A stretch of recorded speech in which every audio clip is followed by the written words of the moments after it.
Hello दोस्तों, स्वागत है आप सभी का आपके अपने YouTube channel MB defence academy पर। मैं मोहित पासवान और आज के इस सेशन में हम प्रैक्टिस करने वाले हैं viscosity and flow of fluid chapter के क्वेश्चन आंसर्स की, यानी कि शांता तथा द्रवों का प्रभाव। उसके हम जो सैद्धांतिक प्रश्न है, कॉन्सेप्चुअल क्वेश्चन है, उनकी हम आज प्रैक्टिस करने वाले हैं, उनकी एक्सरसाइज करने वाले हैं।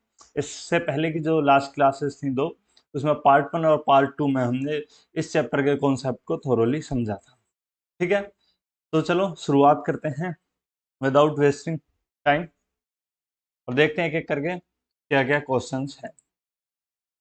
तो सबसे पहले आप देख सकते हैं ये आपके चैप्टर का नाम है और यहाँ पे हेडिंग है आपकी सैद्धांतिक प्रश्न। ठीक है, अब आपके सामने स्क्रीन पर पहला क्वेश्चन आ चुका है।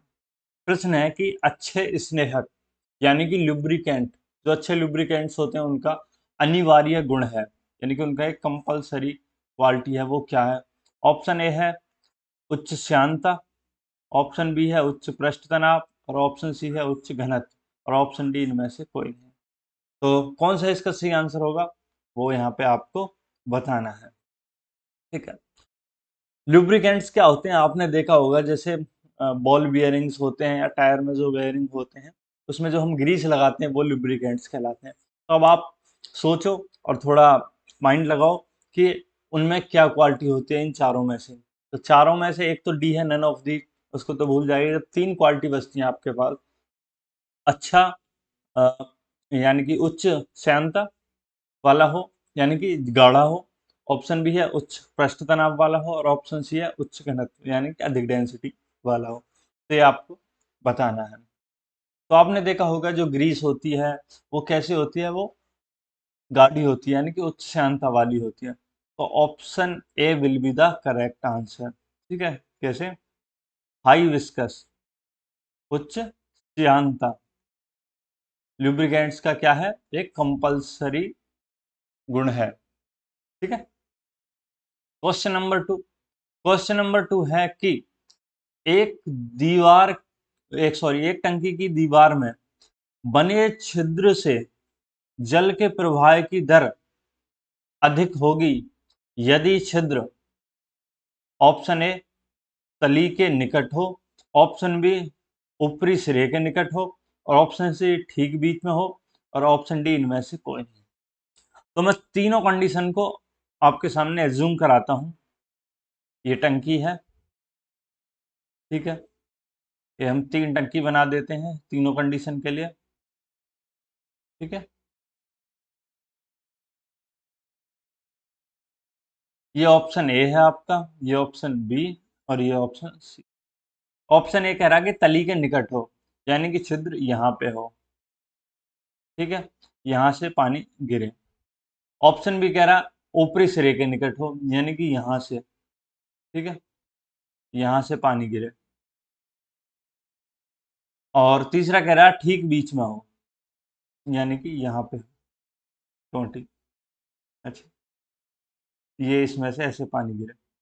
अब आप मेरे को बताओ कि किस में जल के प्रवाह की जो दर है वो अधिक होगी, किसका फ्लो रेट अधिक होगा। ठीक है, तो इसका जो सही आंसर है वो है ऑप्शन ए। क्या है? ऑप्शन ए। रीजन इसका ये है कि जो इसका जो स्वतंत्र तल होता है, स्वतंत्र पृष्ठ होता है जल का, इससे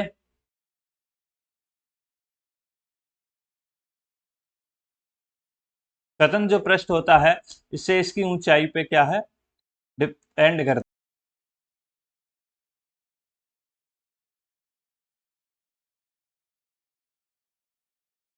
ठीक है, जो ये स्वतंत्र पृष्ठ है, अगर इसकी जो जितनी ज्यादा छिद्र से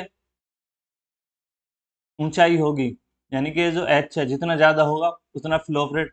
जैसे यहाँ पे, तो यहाँ पे तो बस ये यहाँ से यहाँ तक ही है, तो ये एच तो सबसे कम हुआ, तो इसमें सबसे कम फ्लो रेट होगा। इसका यहाँ से यहाँ तक है, तो इसका इससे ज्यादा होगा बट पहले वाले से कम होगा। तो आप देख सकते हैं ए ही इसका सबसे सही ऑप्शन होगा। तो ऑप्शन ए, तली के जितना निकट छेद होगा उसमें जल के प्रवाह की दर उतनी ही अधिक होगी। ठीक है, आपने पढ़ा भी होगा v बराबर अंडर रूट 2 जी एच, तो ये इस एच पे डिपेंड कर रहा है। ठीक है, जी तो कांस्टेंट है, अंडर और 2 भी एक वैल्यू है।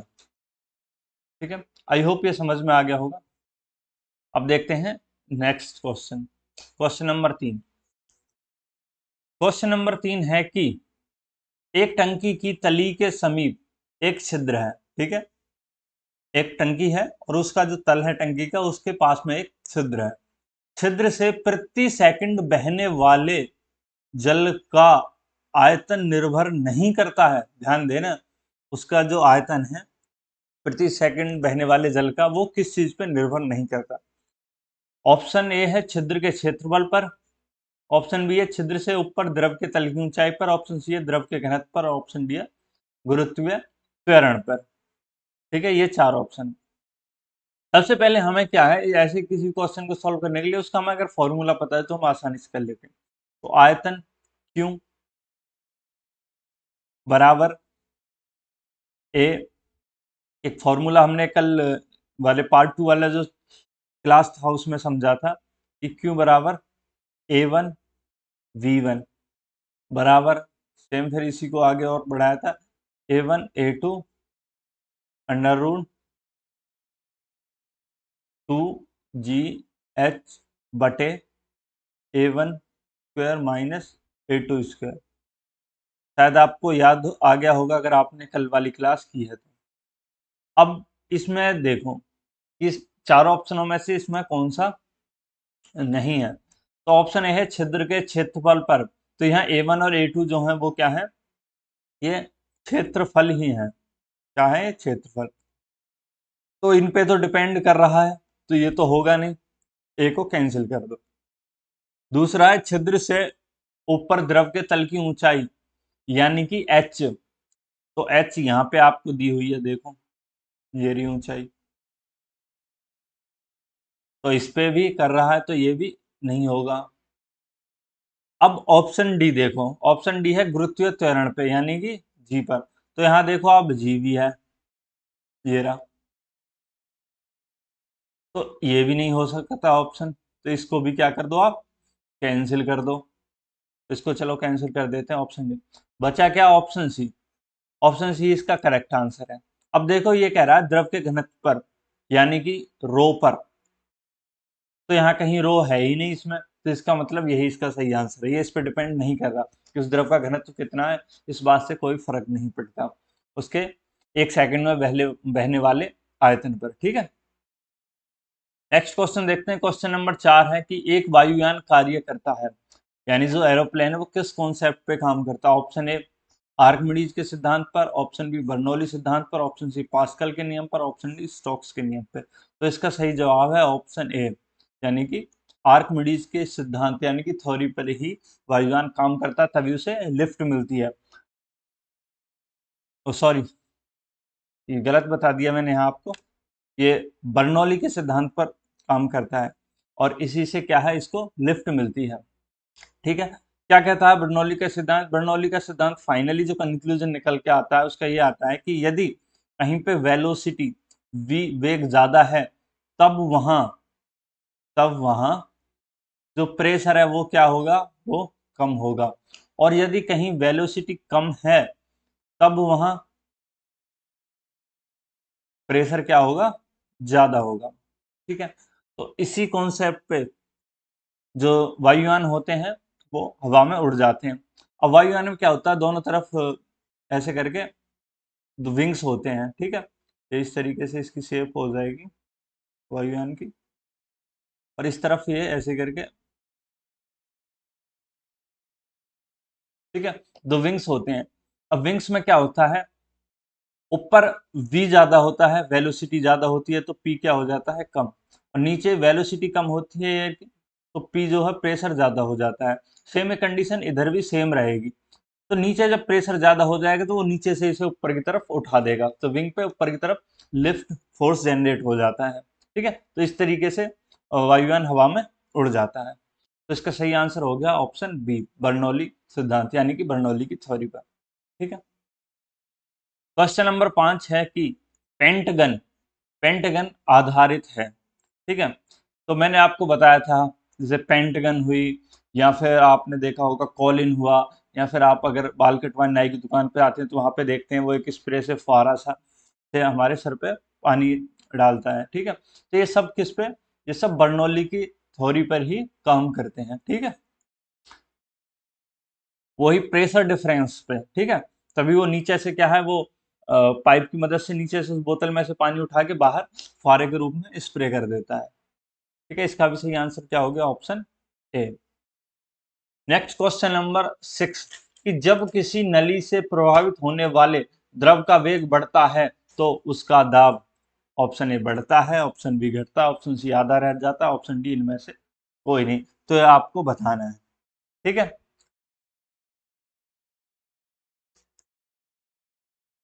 तो इसका जो सही आंसर है वो है ऑप्शन बी, घटता है, ठीक है। यदि द्रव का वेग बढ़ता है, यानी कि मैंने अभी आपको बताया था v बढ़ रहा है, तो प्रेशर क्या होगा, वो घटेगा। तो ऑप्शन बी इसका क्या हो गया, सही आंसर हो गया। तो आप ऑप्शन बी मार्क कर देंगे। नेक्स्ट क्वेश्चन है क्वेश्चन नंबर 7 कह रहा कि बर्नौली का जो प्रमेय है वो आधारित है, ऑप्शन ए संवेग संरक्षण पर, ऑप्शन बी दाब संरक्षण पर, ऑप्शन सी ऊर्जा संरक्षण पर, ऑप्शन डी द्रव्यमान संरक्षण पर। तो अगर आपने कॉन्सेप्ट क्लास ध्यानपूर्वक की है तो आप इन क्वेश्चनों को बड़े ही आसानी से सॉल्व कर पा रहे होंगे, ठीक है। और अगर नहीं करी है तो आपको हो सकता है प्रॉब्लम आ रही हो। तो हमने वहां आपको क्या बताया था कि जो बर्नौली की थ्योरी है वो एनर्जी कंजर्वेशन, किस पे, एनर्जी कंजर्वेशन,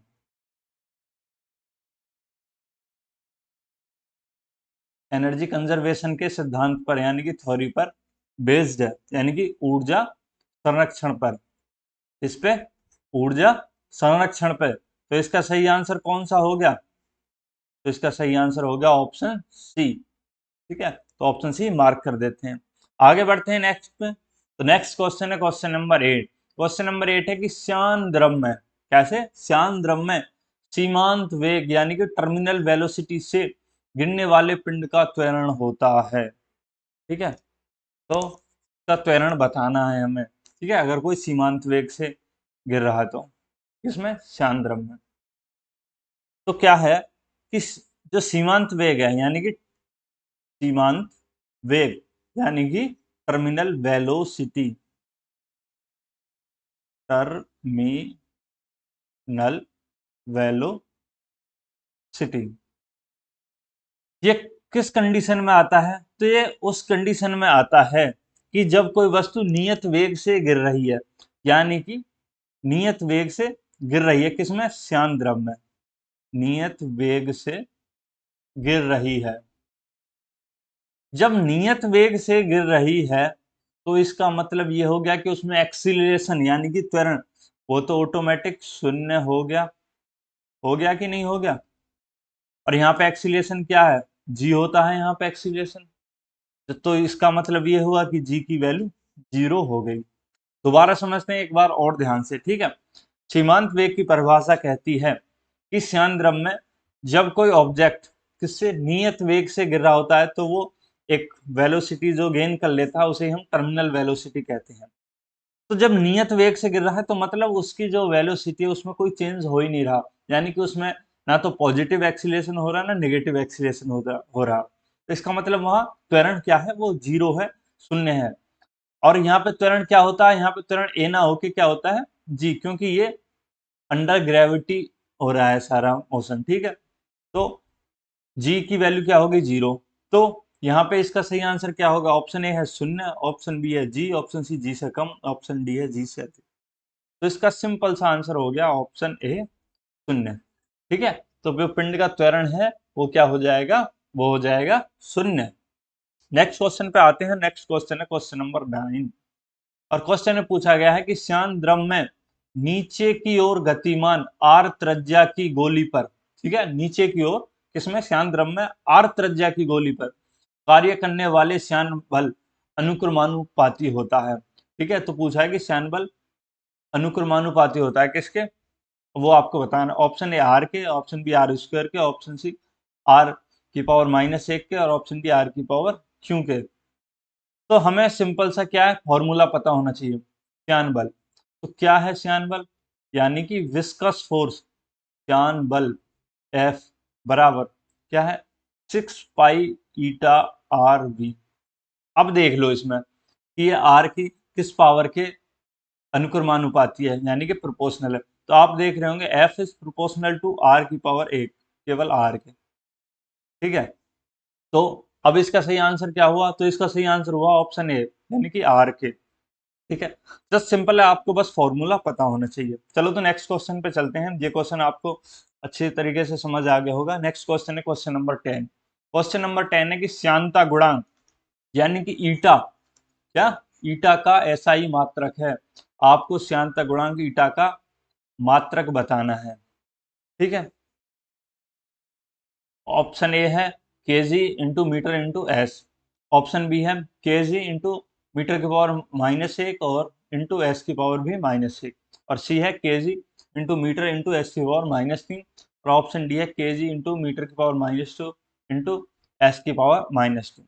ठीक है, अगर आपको इसकी विमा पता है तब भी आप निकाल सकते हैं, अगर आपको इसका फॉर्मूला पता है तब भी आप निकाल सकते हैं। ठीक है, तो मैं विमा की सहायता से बता देता हूँ। तो इसकी विमा क्या होती है ईटा की, ml की पावर -1 और t की पावर -1। ठीक है, अब m क्या है, kg हो गया। ठीक है, l क्या है, मीटर, तो मीटर की पावर -1 हो गया, और t क्या है, सेकंड समय, तो इसकी पावर -1। तो अब आप देख के बता सकते हो कि इसका सही आंसर क्या होगा। तो इसका सही आंसर होगा ऑप्शन बी। तो ऑप्शन बी को यहाँ मार्क कर देते हैं, और option B will be the correct answer for question number 10। ठीक है, भले ही आप इसे फॉर्मूले की मदद से भी निकाल सकते हैं। वो कैसे निकालेंगे फॉर्मूले की मदद से? तो आपने यहाँ पे जैसे पढ़ा होगा कि F बराबर चैनबल वाला फॉर्मूला, F बराबर, कैंसिल करते हैं, F बराबर 6 पाई ईटा आर वी। ठीक है, आप इसकी मदद से निकाल सकते हैं, या फिर और भी कोई फॉर्मूला हो जिसमें ईटा आ रहा हो तो आप उसकी मदद से निकाल सकते हैं। तो 6 पाई तो एक नंबर है, इसको अलग कर देंगे तो ईटा बराबर क्या आ जाएगा आपने, एफ अपॉन आर वी। ठीक है, एफ एफ के यहाँ पे आप यूनिट्स लिख लो, और बटे में जो आर और वी है इसके यूनिट लिख लो। ठीक है, तब आप इसे आसानी से निकाल पाओगे। अब नेक्स्ट क्वेश्चन पे चलते हैं, क्वेश्चन नंबर 11। तो क्वेश्चन नंबर 11 है कि एक पॉइज श्यानता गुणांक के एसआई मात्रक का, ऑप्शन ए दिया है 10 गुना होता है, ऑप्शन बी बराबर होता है, ऑप्शन सी 1 का 10वां भाग होता है, ऑप्शन डी 1 का 100वां भाग होता है।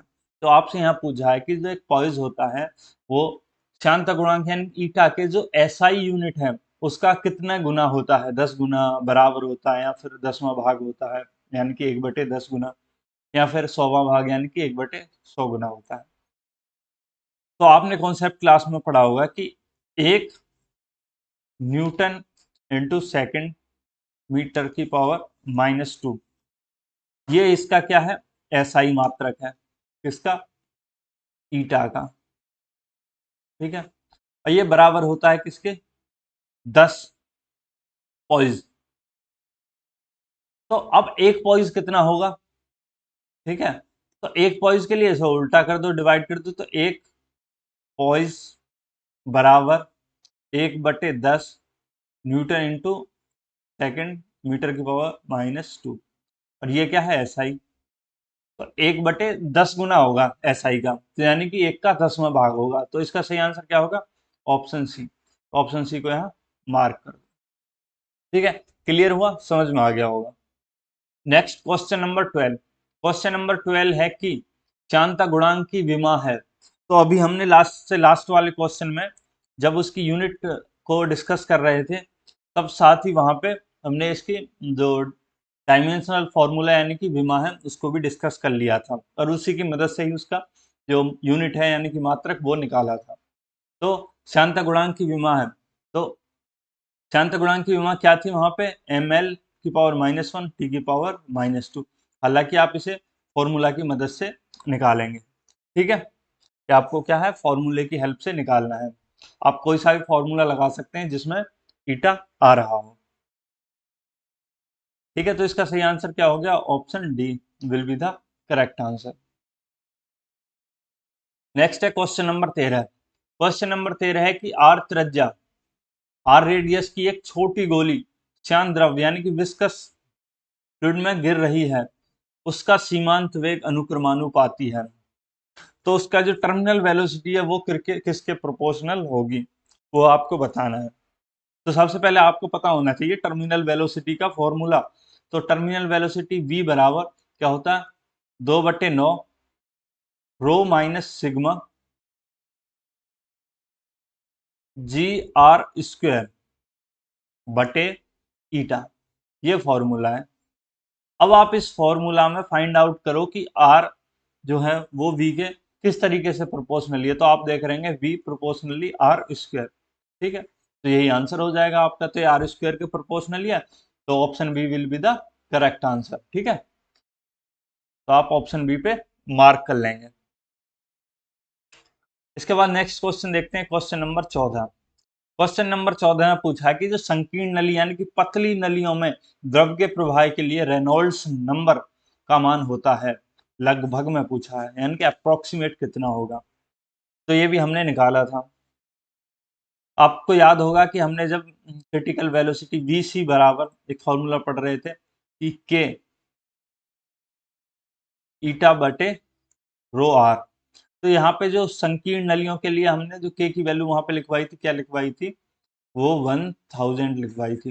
यानी कि इस कंडीशन में जो वी सी है वो बराबर कितने हो जाएगा, 1000 ईटा बटे रो आर, ठीक है। तो आप यहाँ पे देख पा रहे होंगे, तो इस के की वैल्यू कितनी है, 1000। और यही क्या है, ये के ही क्या है, यहाँ पे के की वैल्यू यही है आपका रेनॉल्ड्स नंबर। क्या है, रेनॉल्ड्स नंबर।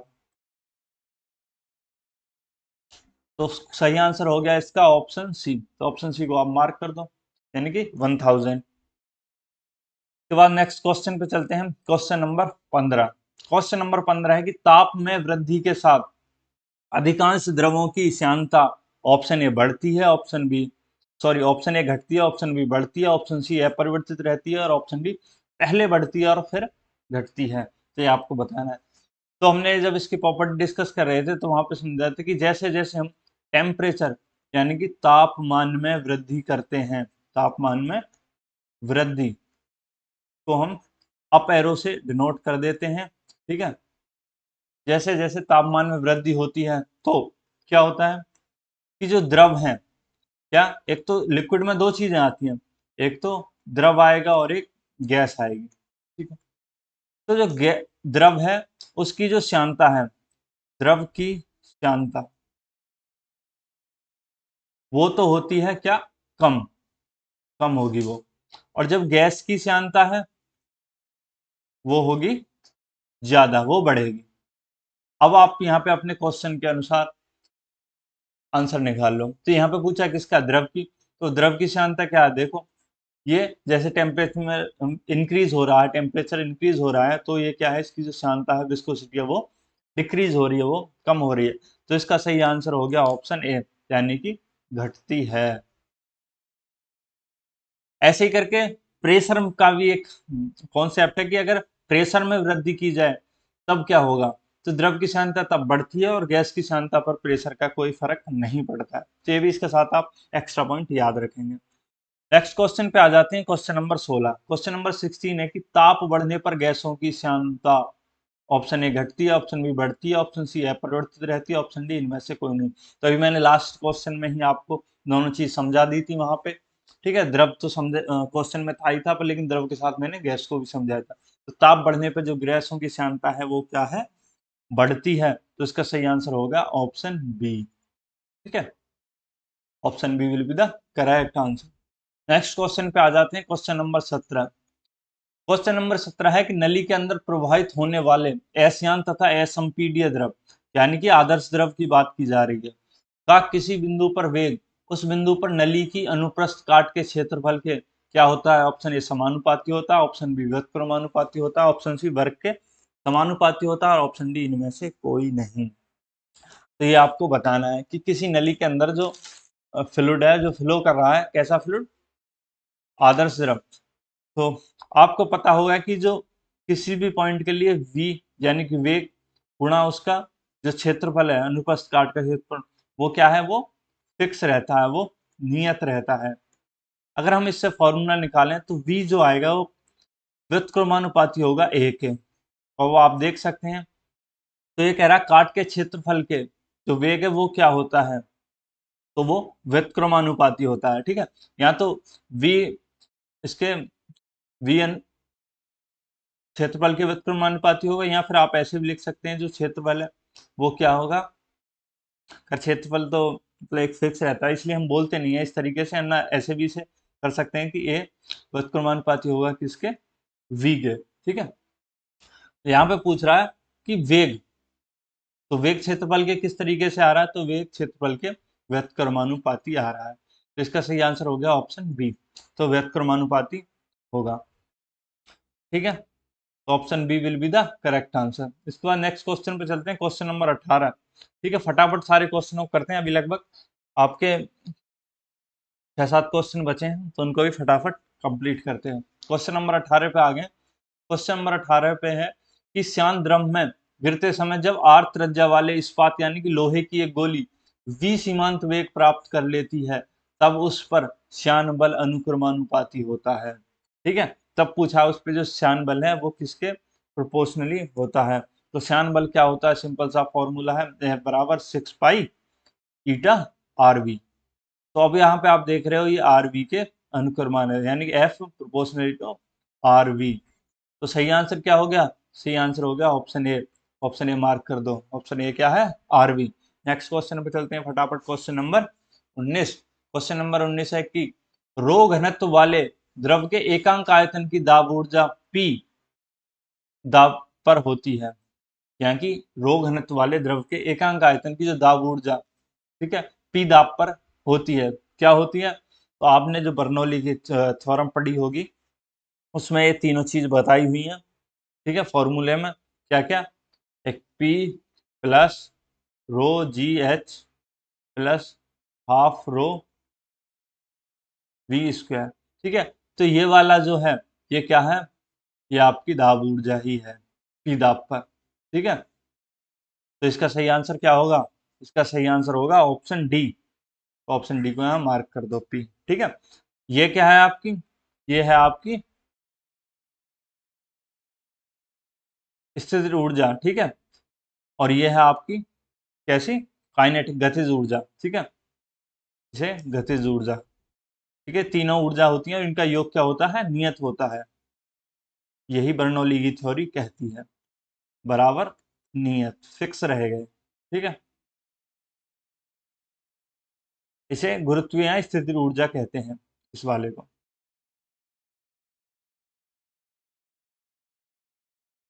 यहाँ स्थितिज, और ये जो पी वाला है इसे दाब ऊर्जा कहेंगे। ठीक है, और इन तीनों का योग जो है वो नियत रहता है। नेक्स्ट क्वेश्चन पे आ जाते हैं, क्वेश्चन नंबर 20। क्वेश्चन नंबर 20 में पूछ रहा है कि हवा में गिरती तेल बूंद द्वारा प्राप्त सीमांत वेग होता है किसके। ऑप्शन ए बूंद की त्रिज्या के समानुपाती, ऑप्शन बी बूंद की त्रिज्या के वर्ग का समानुपाती, ऑप्शन सी बूंद की त्रिज्या के व्युत्क्रमानुपाती, ऑप्शन डी इनमें से कोई नहीं। तो सिंपल है, सबसे पहले आपको क्या पता होना चाहिए, फॉर्मूला। तो फॉर्मूला क्या कहता है, v बराबर 2/9 और rho minus sigma g r square बटे ईटा। अब आप यहाँ पे देख सकते हैं जो त्रिज्या होगी उसके क्या है, वर्ग, यानी कि आर स्क्वेयर, ये क्या है, प्रोपोर्शनली है। तो आर स्क्वेयर यानी कि वर्ग का समानुपाती, तो ऑप्शन बी इसका सही आंसर हो जाएगा। ठीक है, सारी चीजों को अच्छे से समझेंगे, एकदम सारे कॉन्सेप्ट क्लियर करेंगे, कोई भी डाउट नहीं रहना चाहिए। ठीक है, अगर कोई डाउट रह जाता है तो इसका मतलब फिर उस पढ़ाई करने का कोई फायदा नहीं है। बिल्कुल सारी एक एक करके चीजों को क्लियर करते हुए चलेंगे। अगर फिर भी कोई डाउट है तो आप कमेंट करके पूछ सकते हैं चैट बॉक्स में, तुरंत अपना जो डाउट है वो वहां पे लिखना है। इसके बाद क्वेश्चन नंबर 21। क्वेश्चन नंबर 21 एक न्यूमेरिकल टाइप का है, बेसिक सा न्यूमेरिकल बट इम्पोर्टेंट है, इसलिए हम इसको यहाँ पे सॉल्व करेंगे। यह कह रहा है कि समान त्रिज्या की वर्षा की दो छोटी बूंदें हवा में 0.1 मीटर पर सेकंड के टर्मिनल वेग यानी कि सीमांत वेग से गिर रही हैं, यदि बूंदें मिल जाएं तो नया टर्मिनल वेग क्या होगा। कह रहा है जैसे दो बूंदें छोटी छोटी, ठीक है, इनकी त्रिज्या क्या है, दोनों की आर है, इसकी भी आर है क्योंकि समान बूंद है, और ये दोनों क्या है, वी, किससे, टर्मिनल वेलोसिटी वी से गिर रही हैं। साथ ही अब इन दोनों को मिला के एक मोटी बूंद बना दी जाए। अब जब ये मोटी बूंद नीचे को गिरेगी, ठीक है, तब इसका जो टर्मिनल वेलोसिटी है वो क्या होगा। इनकी तो 0.1 मीटर पर सेकंड आई, तो इसकी हमें क्या है, वी फाइंड आउट करनी है मोटी बूंद के लिए। इसकी रेडियस हम आर मान लेते हैं, कैपिटल आर, उनकी स्मॉल आर छोटे के लिए, ठीक है, और जो मिलके बनी है उसके लिए हम आर मान लेते हैं। अब इसको हम करते हैं सॉल्व। तो देखो, ये बात तो आपको भी पता होगी, जो छोटी बूंदें हैं, दोनों छोटी बूंदें कितनी हैं, दो हैं, उनका आयतन, का आयतन, जब दोनों बूंदों को मिलाकर एक बड़ी बूंद बनाई जा रही है तो उस बड़ी बूंद के आयतन के बराबर होगा बड़ी बूंद का आयतन, ये बराबर होगा। इसकी त्रिज्या हमने स्मॉल आर मानी है छोटी बूंदों की, और बड़ी बूंद की त्रिज्या हमने क्या मानी है, कैपिटल आर, ठीक है। तो अब इसका क्या होगा, दो गुणा, क्योंकि दो बूंदे हैं, तो 4/3 पाई स्मॉल आर की क्यू। ऐसे ही बड़ी बूंद के लिए 4/3 पाई, इसमें कैपिटल आर की क्यू, क्योंकि इसकी हमने रेडियस क्या है, कैपिटल आर माना। अब देखो, 4 पाई बाई 3, 4 पाई बाई 3 से क्या हो गया, कैंसिल हो गया, कैंसिल हो गया। तो हमें यहाँ पे कैपिटल आर निकालनी है, तो कैपिटल आर अगर निकालें तो R3 बराबर क्या आएगा, 2 गुणा R⁻Q, ठीक है। अब इसका अंडर क्यूब ले लो, आर बराबर क्या होगा, 2 की पावर 1/3, और आर की पावर भी 3 थी, और आर की, तो इसका क्या आ जाएगा, स्मॉल आर आ जाएगा केवल। आर बराबर 2 की पावर 1/3 इंटू आर। ये आप आगे चल के सभी क्वेश्चनों के लिए ट्रिक के रूप में यूज करेंगे। हालांकि ट्रिक कुछ नहीं होती है, आप जो कॉन्सेप्ट समझते हैं उन्हीं का एक शॉर्ट फॉर्म में आप नोट डाउन या याद कर लेते हैं, तो वही ट्रिक बन जाती है, ठीक है। तो आप इसे डायरेक्टली फिर आगे चल के यूज करेंगे। अब ये निकल के आ गया। अब हम जानते हैं कि जो टर्मिनल वेलोसिटी होती है वो क्या होता है, कि वो वेग के क्या है, वर्ग के अनुक्रमानुपाती होती है, यानी कि जो v है वो प्रोपोर्शनली होता है आर स्क्वायर के। ये भी हम लास्ट कई सारे क्वेश्चनों में हमने इस चीज को समझा, पढ़ा, फील किया। इससे जस्ट लास्ट वाला क्वेश्चन था, क्वेश्चन नंबर 20, वहां पे भी समझा कि जो v है, सीमांत वेग, वो उसकी त्रिज्या यानी कि रेडियस के स्क्वायर के अनुक्रमानुपाती है। तो इससे हम फॉर्मूला निकालेंगे, v1/v2 बराबर r1/r2, इसका होल स्क्वायर कर लो या अलग अलग लिख लो, बात एक ही है, ठीक है। स्क्वायर। अब हमें यहाँ पे क्या ज्ञात करना था, तो हमें v2 ही तो ज्ञात करना है। क्या ज्ञात करना है, v2। तो v2 बराबर क्या होगा, v2 बराबर होगा v1 गुणा r1। r1 की वैल्यू कितनी थी, r1 की वैल्यू दी हुई थी आपको 0.1, यानी कि 0.1, ठीक है। सॉरी सॉरी, वो v1 की ही वैल्यू थी, तो r1 की यहाँ पे कोई वैल्यू नहीं दी थी, तो r1/r2 का स्क्वायर, ठीक है। थोड़ी सी जगह क्लियर कर लेते हैं इरेजर से।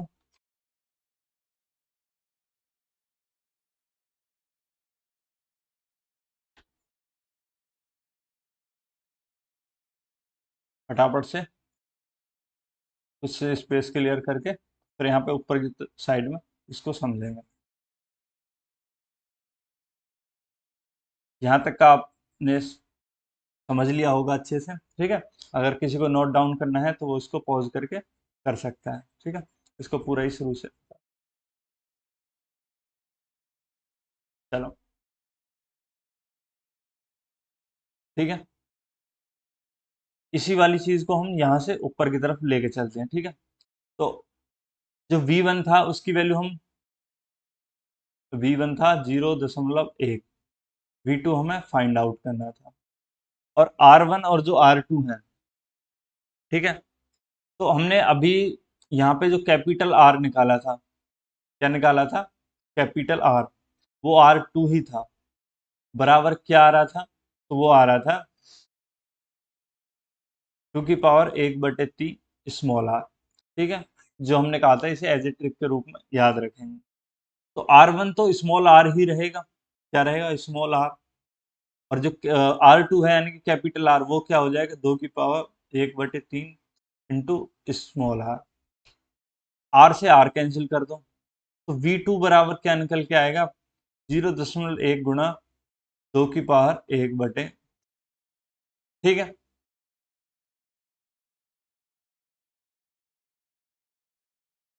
एक मिनट, ये आर स्क्वायर था, ठीक है।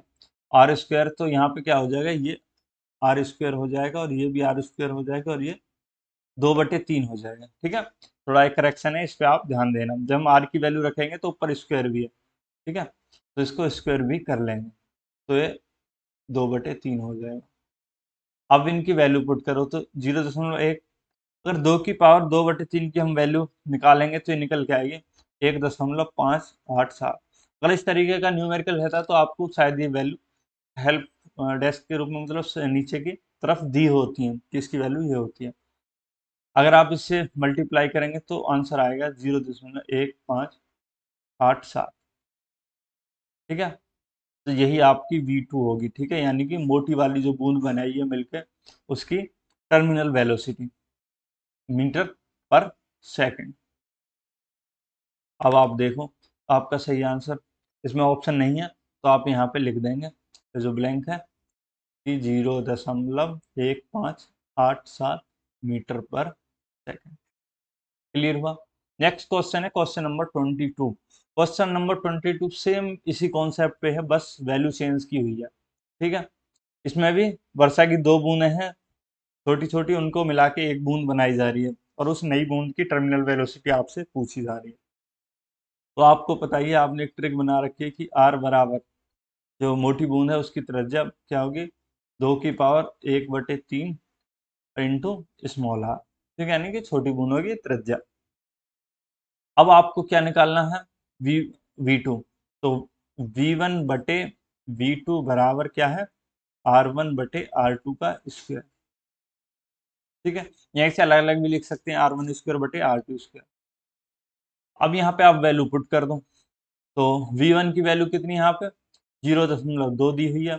V2 आपको फाइंड करना है, R1, तो R1 क्या होगा यहाँ पे, R, ठीक है, स्मॉल r, क्योंकि उनकी तरह जा रही थी, और बटे R2, तो R2 की क्या होगी, 2 की power 1/3 into small R square. अब तो इसका भी स्क्वायर करेंगे तो 2/3 हो जाएगा, ठीक है।